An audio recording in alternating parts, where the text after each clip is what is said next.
नमस्कार दोस्तों, आपके अपने YouTube channel Vishal Singh math class में बहुत बहुत स्वागत है। आज हम आप लोगों के लिए बिहार बोर्ड के 8 क्लास के गणित को लेकर आए हुए हैं, जिसमें हम एक्सरसाइज 3 को है 3.1 एक्सरसाइज को आज हल करेंगे। देखिए, ये आपको दिख रहा है 8 क्लास का मैथ। चलते हैं हम तीसरे चैप्टर पर। देखिए, हम आ गए हैं तीसरे अध्याय पर, और तीसरे अध्याय का नाम है ज्यामितीय आकृति की समझ। इसके भूमिका को हम थोड़ा सा देख लेते हैं। इसके भूमिका में दिया हुआ है, यहाँ पे कुछ आकृतियाँ दी गई हैं। इसमें दिया गया है कि ऊपर की आकृतियों को ध्यान से देखिए और सोचिए, ऊपर की आकृतियों के अलावे आपके जो अन्य आकृतियाँ बनाई गई हैं उनमें से कौन सरल है। आकृति 7 को छोड़कर बाकी सभी आकृतियाँ सरल हैं, क्योंकि ये कहीं भी स्वयं को नहीं काट रही हैं। यानी कि ये जो आकृति 7 है, इसमें देख रहे हैं आप कि ये अपने ही आकृति को काट रहा है और बाकी सभी आकृतियाँ किसी को काट नहीं रही हैं। इसीलिए यह सरल और बंद आकृतियाँ हैं। कुछ बंद और कुछ सरल आकृतियाँ हैं। आगे देखिए, चलते हैं अगले गतिविधि पर। आगे देखिए, यहाँ पे दिया है पॉलीगन, बहुभुज। बहुभुज के बारे में थोड़ा सा जान लेते हैं। रेखाखंडों की सहायता से बनी सरल एवं बंद आकृति बहुभुज कहलाती है। ऊपर की गतिविधियों में आपके द्वारा बनाई गई सभी बंद आकृतियों और बहुभुज के उदाहरण हैं, और आकृतियों के बनने में जितनी कमाचियों का इस्तेमाल किया गया है उतनी ही उस बहुभुज की भुजाएं होगी। जितने वाल ट्यूब के इस्तेमाल किए जाएंगे वे उस बहुभुज के शीर्ष होंगे। जैसे आप देख रहे हैं, वाल ट्यूब के 3 इस्तेमाल किए गए हैं, तो ये 3 इसके शीर्ष हुए, और इसमें कमाचियाँ जो हैं 3 लगी हुई हैं, 1 2 3, ये 3 बाँस की कमाचियाँ हो गई। ये त्रिभुज इससे निर्माण हुआ। इसी प्रकार यहाँ पर चतुर्भुज में यहाँ पे 4 को लगा हुआ है वाल ट्यूब, 1 2 3 4, और बाँस की कमाची जो लगी हुई है 4 को, 1 2 3 4, यानी कि ये वर्ग बन गया। और इसी प्रकार कुछ दिया गया है। यहाँ पर देख रहे हैं कि 3 आकृतियों से बनी आकृति को त्रिभुज बोला जा रहा है, और 4 भुजाओं से बनी आकृति को चतुर्भुज। इसी प्रकार 5 भुजा से पंचभुज, और 6 भुजा से षष्ठभुज, और 7 भुजा से सप्तभुज। इसी प्रकार आगे देखिए,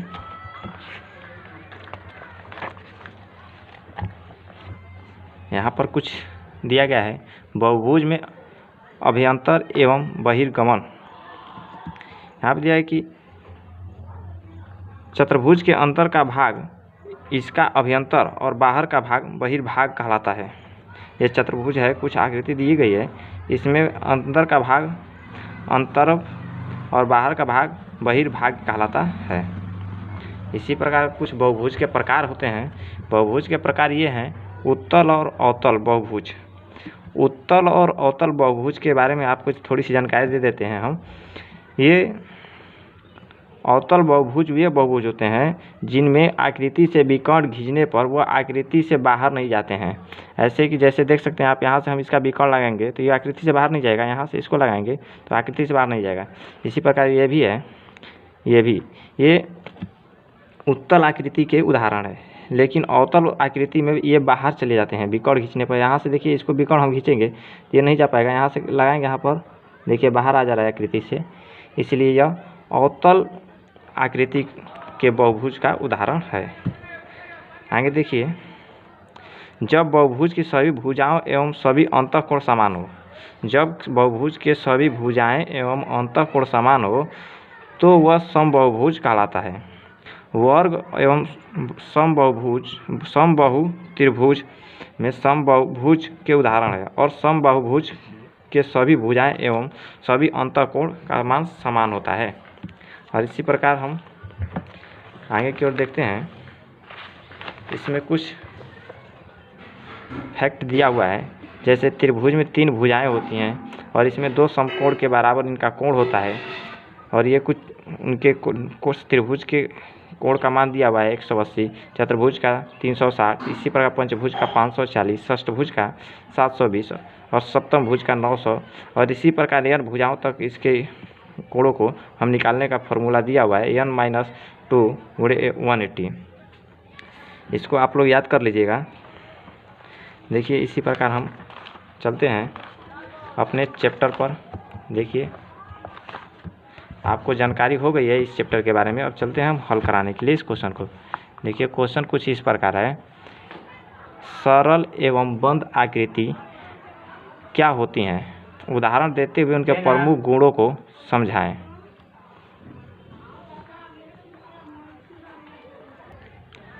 देखिए सरल एवं बंद आकृति वह आकृति होती है जो कभी भी स्वयं को नहीं काटती है। जैसे सर्कल हो गया, सर्कल अपने आकृति को कभी नहीं काटता है। उसी प्रकार वर्ग हो गया, यह सब बंद आकृति के उदाहरण है और ये सरल आकृति होते हैं। और इनका गुण यह प्रमुख गुण होता है कि वह कभी भी स्वयं की आकृति को नहीं काटते हैं। इसको आप लोग लिख लीजिएगा अपने नोटबुक पे। और दूसरे क्वेश्चन की तरफ हम लोग चलते हैं। इसमें दिया हुआ है कि निम्नलिखित आकृतियों में से पहचान करें और कौन सी सरल है और कौन सी बंद, और वह सरल है कौन खुली है, कौन सी उत्तल एवं कौन सी अवतल आकृति है। देखिए ये पंचभुज जो है, ये 5 भुजा जो दिख रहा है, ये पंचभुज। ये देखिए पहले तो यह बंद आकृति है और सरल आकृति है, और इसे कहें तो यह उत्तल आकृति का उदाहरण भी है। और ये देखिए बंद आकृति नहीं है, यानी खुली आकृति है। और इसी प्रकार से ये देखिए ये सरल आकृति का उदाहरण है ही नहीं, क्योंकि देखिए अपनी ही आकृति को काट रहा है। और ये आकृति देखिए अवतल बहुभुज का उदाहरण है, क्योंकि इसके विकर्ण खींचे जाएंगे तो ये बाहर चले जाएंगे, इसको विकर्ण को मिलाया नहीं जा सकता है, इसीलिए यह अवतल आकृति के उदाहरण हैं। आप लोग इसको लिख लीजिएगा। देखिए आगे है, ये दिया हुआ है क्वेश्चन तीसरा, नीचे दिए गए बहुभुज का नाम लिखिए तथा उनके सभी संभावित विकर्ण खींचिए। देखिए हम इसको आप लोगों के हल कराते हैं। देखिए हम पंचभुज बना रहे हैं। ये बहुभुज जो है 1 2 3 4 5 6 यानी षष्ठभुज है। इसको षष्ठभुज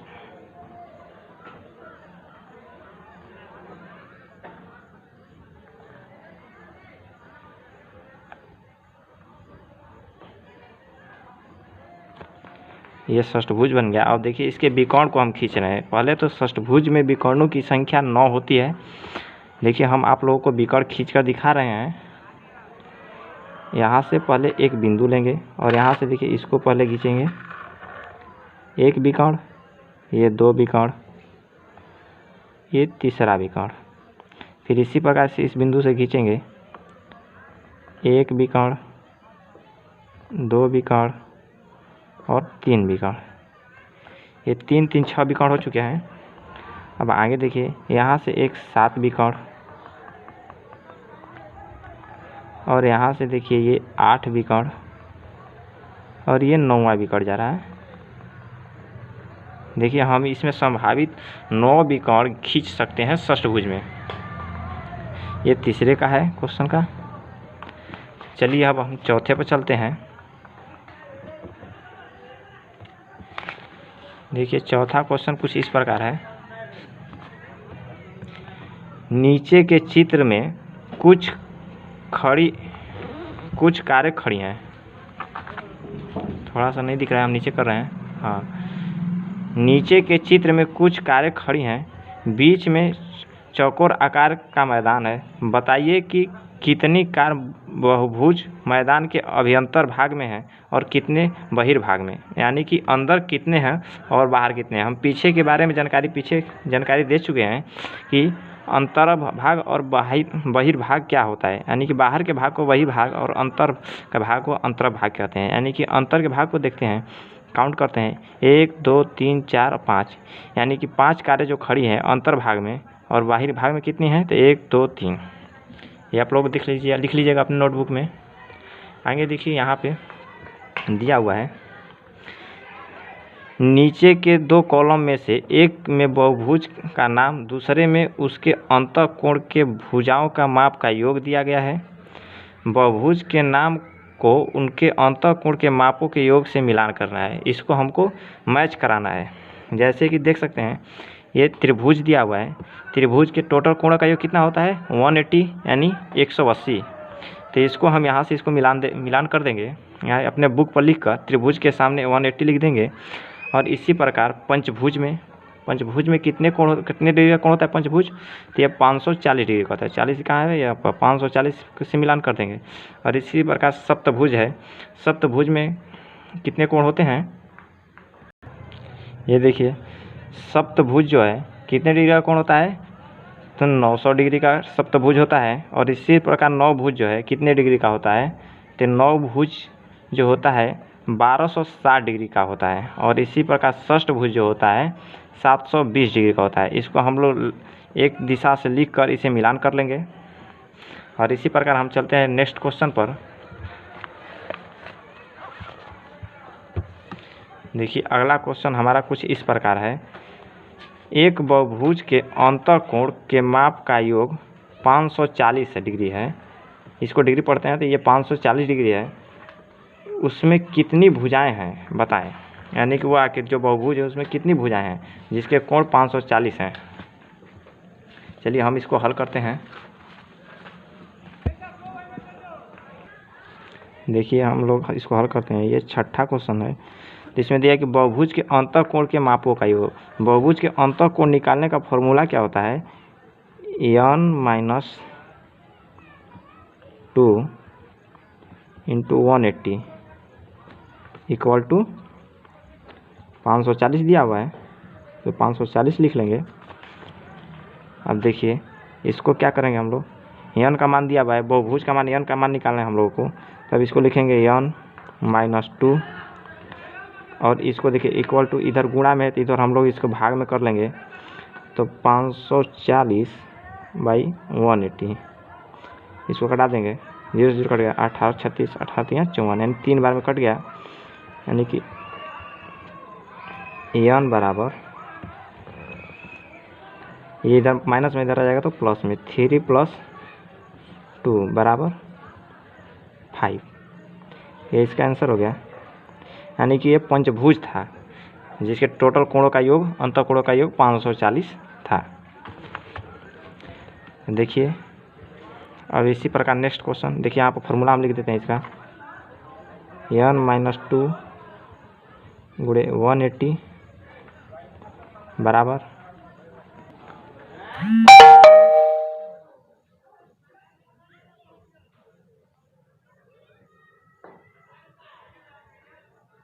बहुभुज के अंतःकोण का योग। देख सकते हैं आप लोग, यहीं यह 540 बहुभुज के अंतःकोण का योग लिखा गया था। अब देखिए हम लोग नेक्स्ट क्वेश्चन चलते हैं 7 पर। 7 हमारा क्वेश्चन कुछ इस प्रकार है, एक समबाहुभुज की, देखिए नहीं दिख रहा था, हाँ, एक समबाहुभुज की 8 भुजाएं हैं, उसमें प्रत्येक बाह्य कोण का माप ज्ञात कीजिए और प्रत्येक अंतःकोण के माप ज्ञात कीजिए। देखिए हम लोग बाह्य कोण निकाल रहे हैं, तो बाह्य कोण किसी भी समबाहुभुज के बाह्य कोणों का योग टोटल होता है वो 360 होता है। देखिए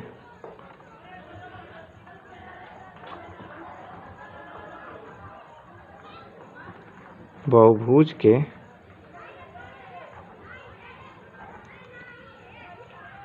बाह्य कोणों का योग 360 डिग्री होता है, इसलिए प्रत्येक कोण का मान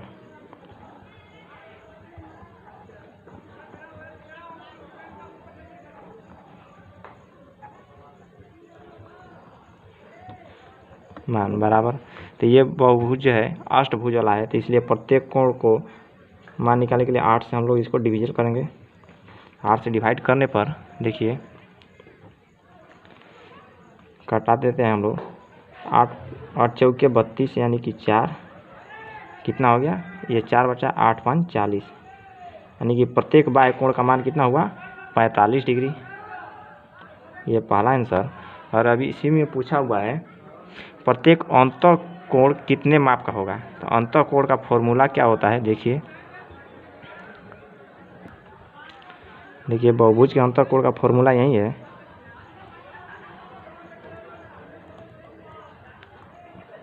बहुभुज के अंतःकोण का योग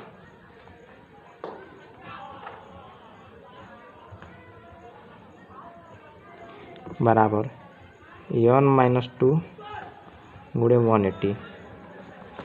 बहुभुज के अंतःकोण का योग तो पता नहीं है, तो यहाँ पर देखिए अंतःकोण का योग इसी को उतार देंगे और बराबर इसका n का मान पता है, बहुभुज का कितने कोण वाला है, तो 8 भुजाओं वाला है, तो इसलिए 8 - 2 गुणे 180 बराबर। अब यही सेम को ऊपर से उतरता आएगा, ये 11 नहीं है, ये कॉमा दिया गया है, यानी कि बहुभुज के अंतःकोण का योग निकालने के लिए।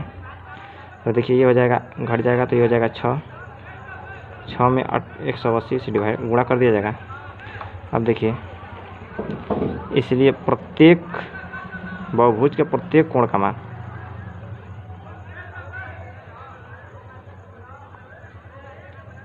बहुभुज के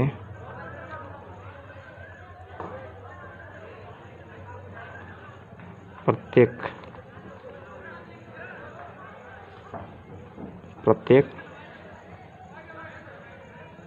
अंतःकोण की माप इक्वल टू, यहाँ पर दे देते हैं, तो ये हो जाएगा, ये 8 भुजाओं वाला है, तो इसलिए हम क्या करेंगे, तो 6 गुणे 180 और 8 से डिवाइड कर देंगे तो प्रत्येक कोण का मान आ जाएगा। ये तो टोटल कोण का मान आएगा, इतना गुणा करेंगे, तो इसलिए हम इसको डिवाइड करते हैं, तो ये हो जाएगा, ये 4 हो जाएगा और ये 90 हो जाएगा। इसे 2 से डिवाइड करेंगे, ये 45 हो जाएगा और इसको कटा देंगे, 3 हो जाएगा।